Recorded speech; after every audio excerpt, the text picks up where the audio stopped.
Los centros de decisión no están en México, están en Detroit, están en Tokio, pero todo lo que podamos hacer para que aquí sea el lugar natural para producir autos y para perpetuar ese sector, debe ser tarea que nos preocupe a los mexicanos todos los días.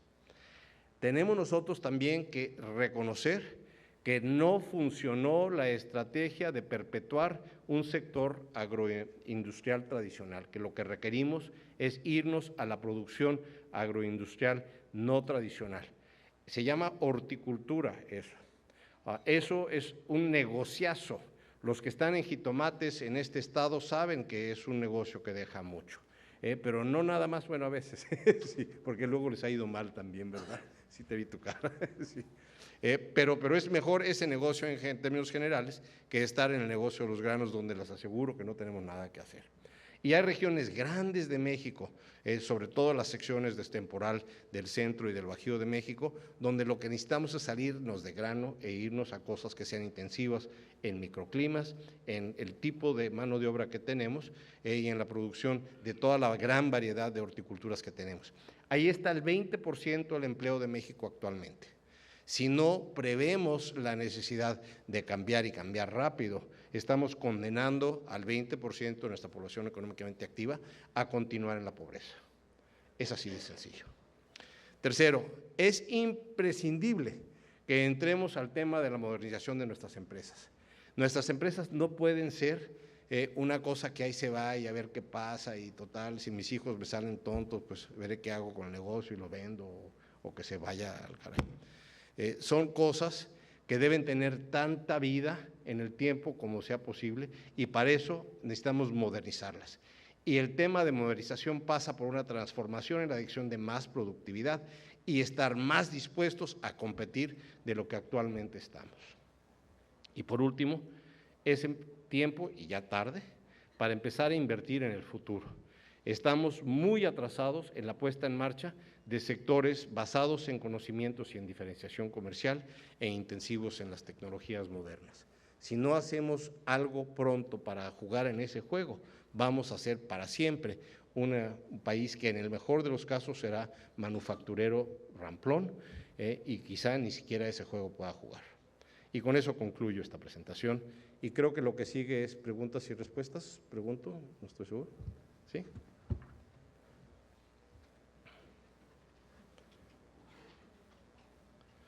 Ya me perdí, ¿no me responde? Sí, adelante. Me parece muy interesante, desde luego, su exposición, y a mí me gustaría llamar la atención sobre algo que aparentemente es muy sencillo de entender cuando usted habla de que la productividad de la mano de obra aquí es mucho más baja que en Estados Unidos, y eso pues es un factor que nos resta competitividad. Yo quisiera, y asimismo habla también de que los recursos, no solo mano de obra, sino recursos materiales en que invertimos, de máquinas, de tecnología también, no son bien utilizados. Esto me llega o me pone a pensar a mí que nosotros estamos fallando como empresarios en algo que debería ser fundamental, es decir, nosotros deberíamos de pensar más en invertir en la capacitación. ¿Por qué un trabajador aquí en México no puede tener el mismo desempeño en su productividad que en los Estados Unidos? Yo creo que la diferencia es la capacitación, la formación de la gente para desarrollar eso. Igual, disponemos en las empresas de las herramientas más modernas, de tecnología de información, de máquinas, herramientas, todas traídas del extranjero. Sin embargo, a la hora de operar, no somos tan productivos para operarlas. Y yo creo también que es falta de capacitación. Creo que los empresarios no le damos el valor a estas alturas y en estos tiempos a la capacitación. Antes, en el pasado, cuando las tecnologías evolucionaban muy lentamente, la capacitación que se daba, y pongo el ejemplo, para reparar un motor de un automóvil, un motor de gasolina, pues era una capacitación, una preparación que duraba por años, ¿no? O sea, le servía el mecánico con ese conocimiento, le servía por años. Hoy no, hoy tiene que saber electricidad, electrónica, y constantemente está evolucionando esto. Entonces, cuando muchas veces pensamos que invertir en investigación y desarrollo es algo muy complicado, creo yo que al tamaño de nuestras empresas, de muchas pequeñas y medianas, el invertir en desarrollo, investigación, deberíamos de traducirlo primero en capacitación, en formar a nuestra gente, y creo que es algo que deberíamos en nuestro país, pues, de crear mayor conciencia, porque finalmente si esto no se da la rentabilidad, y como usted decía, pues si las empresas tienen que ser rentables, tienen que generar riqueza para poder crecer, para poder entonces sí llegar a lo que usted acaba de mencionar al último, la diferenciación, llegar a tener una, dice, invertir en sectores con destrezas nuevas basados en conocimientos y diferenciación. Creo que para llegar a esto antes tenemos que cumplir otras cosas básicas y creo que la capacitación es fundamental para ser competitivos. Es mi comentario. Y creo que es terriblemente importante lo que está diciendo y lo comparto totalmente. Se han hecho pocos ejercicios, pero los que se han hecho son muy jugosos en resultados para medir las tasas internas de retorno al gasto en capacitación. Y resulta ser muy altas. De los mejores negocios que pueden ser las empresas generalmente están asociados con precisamente potenciar la productividad de la mano de obra vía la capacitación. Hay dos resistencias que casi trae uno metidas en el ánimo que causan que muchos empresarios subinviertan.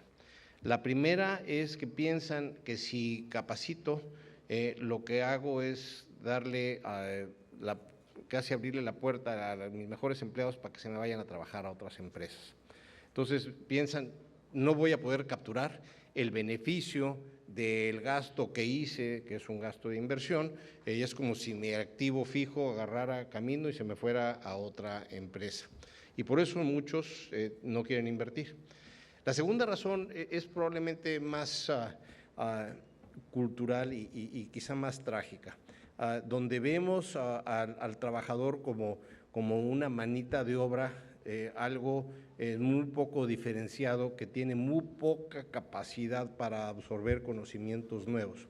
Y entonces como que los calificamos ex ante de incapaces de aprender. Y con eso nos condenamos a quedarnos nada más con aquellos que efectivamente son incapaces de aprender, porque los más inquietos tienden a agarrar patitas y a irse, ¿no?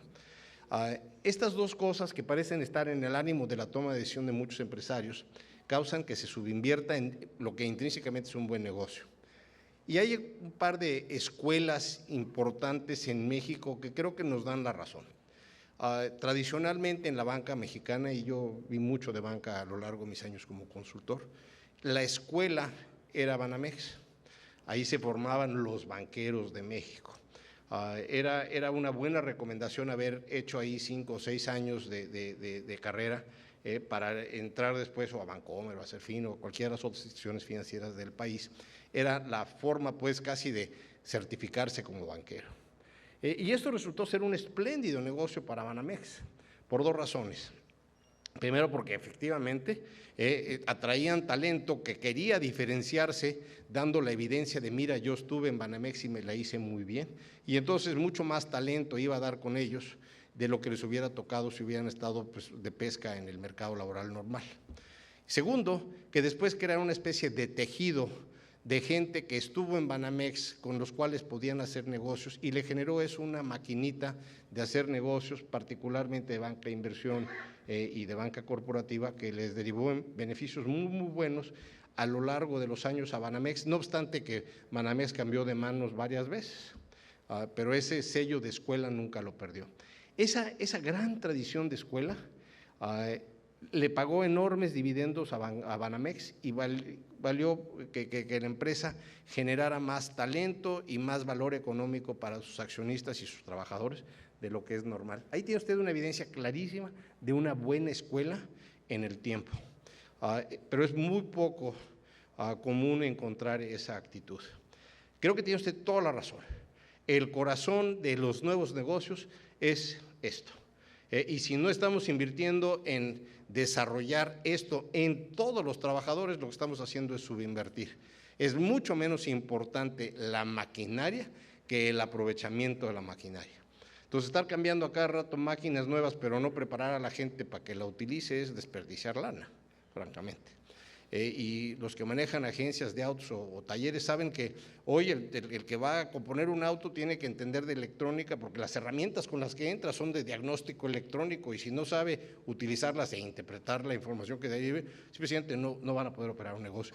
Y como ese hay tantos y tantos ejemplos que pues ¿para qué le sigo, no? Tiene usted toda la razón. Y francamente esto hubiera sido una mejor presentación si lo hubiera yo incluido así de claro como usted lo menciona. Gracias. Haré esa enmienda en la presentación. ¿Algún otro comentario? Sí. Buenas tardes. Si el motor de la economía, como usted dice, va a ser el conocimiento, y el conocimiento pues lo generan las universidades, ¿tienen ustedes datos de competitividad de las universidades mexicanas? Qué buena pregunta. ¿Y sabe qué? Lo invito a una conference call mañana del Comité de Estrategia de INCO. La respuesta primero a su pregunta directa es no, y ahora déjeme contestarle un poquito más amplio porque hice yo ese comentario. En el INCO trabaja el doctor Salvador Malo. Salvador fue el director general del Ceneval, que es el Centro Nacional de Evaluación de las instituciones del sector terciario educacional. Él, a su salida del gobierno, es una institución del gobierno, fue porque insistió en publicar evidencia empírica que mostraba que el desempeño de nuestras universidades es muy pobre. Esto no obstante que el secretario de Educación Pública, Reyes Tamés, no quería que se publicara, y en un acto de rebeldía publicó él de cualquier forma y me lo corrieron. El hecho de que me lo corrieran significó que pues, yo me hice de un activo de primera en el INCO y ahora está con nosotros. Él está liderando dos proyectos, uno por cierto que tiene que ver con la portabilidad de conocimientos y la certificación de los mismos, pero conocimientos no académicos, y el otro tiene que ver con la evaluación de universidades. El Comité de Estrategia, que es el que toma decisiones para evitar que sea yo el zar para todo, ¿ok? El que toma decisiones de cuál debería de ser el plan de trabajo de INCO, yo les hago una propuesta y me retroalimentan, me pidió entender mucho mejor un plan de trabajo para desarrollar un método de evaluación del desempeño de las universidades del país. Están seguros los de mi comité, y es gente de primera este comité, que vamos a meternos en una polémica canija, que si medimos, por ejemplo, impacto en investigación, la UNAM va a ganar siempre todo, y que probablemente reconocer a la UNAM como la mejor, porque es donde más investigación hay, sea también un error, puesto que se pierde de vista que pues la UNAM tiene más de 100,000 alumnos y solo tamaño implica un nivel de investigación que tiene que ser mayor que el resto del país. Que si nos fuéramos nada más a formación de cuadros, quizá estaríamos también cayendo en otra polémica diferente. Entonces, están muy interesados en asegurarse que lo que midamos podamos realmente objetivizarlos, para que no nada más sea un tema de polémica. Pero en el fondo todo mundo de mi comité comparte de que nuestro sector de educación superior en México no está cumpliendo, que es rígido, está fuera de orden, que producimos mucho más gente de las ciencias, disciplinas, de las disciplinas sociales, incluyendo la mía, la economía, o las administrativas, de lo que probablemente podemos sostener. ¿Cuántos contadores aguanta México? Que requerimos muchos más ingenieros muchos más científicos de los que actualmente estamos produciendo, y que en general todo México tiene que subir un nivel grande en matemáticas, donde nuestro desempeño es terrible, y en consecuencia necesitamos también fortalecer increíblemente el desempeño de nuestras universidades en la formación de gente con conocimientos básicos de matemáticas para poder enseñar a todos los demás.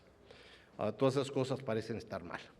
¿Qué tan mal? No les sé decir porque todavía no nos metemos a objetivizar. La hipótesis de trabajo es que traemos un problemón en nuestras manos, que el futuro depende de resolver ese, y que debemos hacer la solución de todo el tema de educación a partir de qué necesitamos en términos de cuadros de excelencia y de ahí para atrás, en vez de querer, como siempre, empezar primero, mejórame el desempeño de las escuelas básicas y después hablamos, sino empezar por la punta e irnos hacia atrás para rediseñar el futuro en nuestro sector educativo en términos de las exigencias que deberíamos de estar haciendo para producir cuadros de excelencia en México. Fue muy larga la respuesta que le di, ¿verdad? Pero este es un tema sabroso, sabroso. ¿Alguna otra pregunta? Sabemos que aquí estamos reunidos los empresarios de Sonora, pero muchas escuelas están dedicando a dar clases de empresarios, a formar empresarios. ¿Pero qué no sería mejor que fueran los propios empresarios los que formaran empresarios? ¿Por qué tenemos que esperar a que el gobierno nos prepare y no los que tenemos empresas? Creo que en su pregunta también está la respuesta. Yo no creo que tengamos que esperar a nadie. Las mejores escuelas de negocios del mundo son particulares. Si pensamos en escuelas de negocios en sentido formal, Harvard Business School probablemente es la mejor, seguida de Stanford Business School, Chicago, 5 o 6 son particulares. Se cae uno muchos peldaños y son pues producto de la iniciativa de particulares. Pero la verdad, la mejor institución en la cual yo me formé no era una universidad, yo me doctoré en economía. Me dicen doctor por haber ido a Texas. Me deberían de decir vales algo por haber estado 20 años en McKinsey, porque esa era una escuela que forma cuadros que saben usar su cabecita para resolver problemas. Y cuando yo entré, ya era yo un doctor y me sentía yo así, buenísimo para todo, pero francamente era yo bastante torpe para casi todo lo que hacía. Y simplemente el reto de sobrevivir en un ambiente que me exigía y que era meritocrático y el que no avanza se refunde y ahí nos vemos, causó que creciera yo mucho más allá de lo que me hubiera yo imaginado antes y que aprendiera yo cosas que debía haber aprendido en los estudios previos conducentes al doctorado. Francamente, mi escuela se llamó McKinsey y le estoy enormemente agradecido. Y tener McKinseys en la vida de los mexicanos es extraordinariamente importante. Y tenemos muy pocas instituciones de esa calidad en México, muy pocas. Existe un McKinsey, pero en McKinsey hay 100 personas en México. Ojalá hubiera un McKinsey que fuera 100% mexicano, no hay. Y ese tipo de escuela es todavía más importante que las instituciones académicas. Mire, nosotros le apostamos mucho a la inversión extranjera, sí, y constantemente la estamos promoviendo. Entonces quisiera compartir aquí con usted, para que me dijera su opinión, un artículo reciente de Luis de la Calle, donde habla de los países BRIC, Brasil, India y China. Y hace un análisis muy corto, donde dice, bueno, Brasil dice, no sabe si todavía quiere entrar a la era globalizada, o si va a ser de Chávez, o si va a jugar, no saben qué partido va a jugar, ¿no? Digamos, a la gente que está pensando invertir en otro país. La India, pues tiene un problema muy superior al de México en cuanto a pobreza y todo lo que eso conlleva. Y China dice, pues China es una economía dirigida, es una economía controlada, no sabemos si la inflación es la real o no es la real, y pues con muy poca democracia y también lo que conlleva eso. Y luego termina diciendo que el índice de Moody, comparando a esos países, sigue siendo todavía mucho más atractivo México que otros países. Dos puntos. Creo que es correcto que lo haga de esta forma. Luis es parte de mi consejo, es parte del comité que se reúne mañana en el teléfono, así es que estoy muy estrechamente en contacto con él. Me encantó el artículo al que acaba de hacer referencia, lo conozco, es buenísimo y creo que tiene ahí perspectivas muy agudas que luego perdemos de vista. Yo francamente creo que si vemos a los BRIC, y le faltó comentar Rusia, que creo que dice algo así como que Rusia está controlada por mafias, algo parecido. Sí. Si nos comparamos con los BRIC, estamos generalmente viendo hacia abajo, no obstante que el juicio convencional es que los BRIC son los héroes de la economía en movimiento. Yo creo que compararnos con los BRIC, y comparto lo que dice Luis, es un error. En nuestro índice de competitividad, el que más cerca está de nosotros es Brasil. Estamos justo arriba de ellos este año, el año pasado estábamos justo abajo de ellos. Se parecen mucho a México en muchos de los temas, aunque en algunas cosas estamos mejor que ellos y en otras pues nos vencen. Yo creo que estamos significativamente mejor que Rusia, India y China. El caso de China es insostenible a largo plazo. Realmente no es un país capitalista, es un país mercantilista. El mercantilismo es aquella escuela de pensamiento que dice vamos a crear una economía de Estado para el Estado, utilizando los recursos de la población para derivar de ellos pues el crecimiento y la gloria del país. Era la lógica que subyace a todas las economías imperiales del siglo XIX y XVIII y no son lógicas que lleven a un buen desempeño económico sostenible en largo plazo. Y ahorita el mercantilismo chino está fundamentado básicamente en que hacen préstamos que no cobran. Pues así que padre, ¿no? Yo capitalizo